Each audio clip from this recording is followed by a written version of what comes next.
Hello friends, welcome है आपका online learning में। आज मैं आपको हिंदी का लेसन प्लान बताने जा रही हूँ जो आपके बीएड, बीटीसी एंड डीएलएड के लिए काफ़ी हेल्पफुल रहेगा। यह हिंदी का लेसन प्लान है जो क्लास 8 का है और चैप्टर 4 है। तो टॉपिक है हमारा आज का पेड़ों के संग बढ़ना सीखो।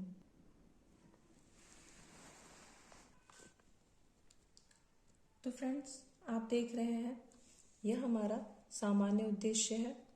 ठीक है, ऊपर हमने 6 पॉइंट लिखे हुए हैं सामान्य उद्देश्य के। आप इसी प्रकार से सामान्य उद्देश्य लिखें और नीचे विशिष्ट उद्देश्य लिखे हुए हैं जिसके अंतर्गत कुछ पॉइंट्स आते हैं। आप ऐसे देख करके आराम से लिख सकते हैं।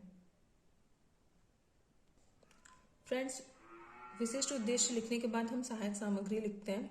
आप कविता से संबंधित जो भी चित्र यहाँ पे प्रयोग करेंगे वो लिख दीजिएगा। तो हमने यहाँ पे कविता से संबंधित इसलिए सहायक सामग्री लिख दी है और उसके बाद हम पूर्व ज्ञान और प्रस्तावना प्रश्न को लिखते हैं। तो फ्रेंड्स, ये देखिए यहाँ पे ब्लैक कलर के चार्ट पेपर में जो हमारी अनुवृत्ति रहती है उसे हम लिख देते हैं। यह हमारा श्याम पट्ट कार्य के अंतर्गत आता है। यह जो पेड़ों के संग बढ़ना सीखो कविता है यह सर्वेश्वर दयाल सक्सेना जी द्वारा रचित है। तो आप उनके जीवन परिचय को लिखेंगे और जो अनुवृत्ति आप पढ़ाएंगे वो आप लिख देंगे। तो फ्रेंड्स, आगे देखिए, अब आप उद्देश्य कथन लिखेंगे। उद्देश्य कथन लिखने के उपरांत प्रस्तुतिकरण और प्रथम अनुवृत्ति या आपकी अनुवृत्ति जो भी रहेगी आप डाल के लिख देना। हमारी पहली अनुवृत्ति बहुत दिनों से दहक रही हो तक है तो हम उसके बारे में लिखेंगे। इसी प्रकार से आप लिखें और ये है हमारा श्याम पट्ट कार्य।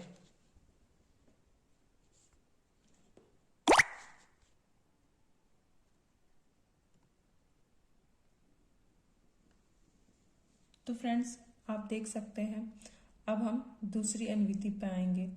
ठीक है, उसी से संबंधित ये चार्ट पेपर पे लिखे हुए कार्य हैं। तो फ्रेंड्स, अब आप आगे देख सकते हैं पहली अनुवृत्ति के अंतर्गत जैसे कि हमने बोध प्रश्न पूछे, उसके बाद हमें शब्दार्थ कार्य करने होते हैं। शब्दार्थ कार्य करने के बाद हमें मौन पाठ कराना होता है बच्चों को।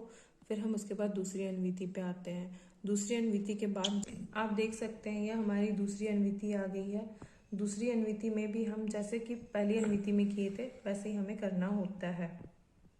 तो देखिए फ्रेंड्स, उसके बाद हम क्या करते हैं, उच्चारण अभ्यास करवाते हैं दूसरी अनुवृत्ति में।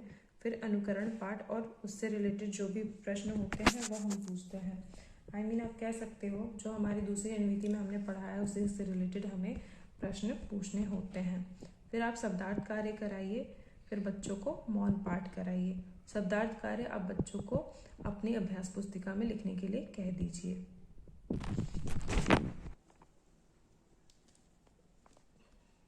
इसके बाद फ्रेंड्स, आप निरीक्षण कार्य बच्चों को दे दीजिए, मतलब कह दीजिए कि श्याम पट्ट पे जो भी लिखा है वो आप अपनी अभ्यास पुस्तिका में लिखो और उनसे कुछ प्रश्न पूछिए जो आपने पढ़ाया है अपने पाठ से संबंधित, और फिर बच्चे को कुछ क्रिएटिव होमवर्क दे दीजिए। तो फ्रेंड्स, थैंक यू।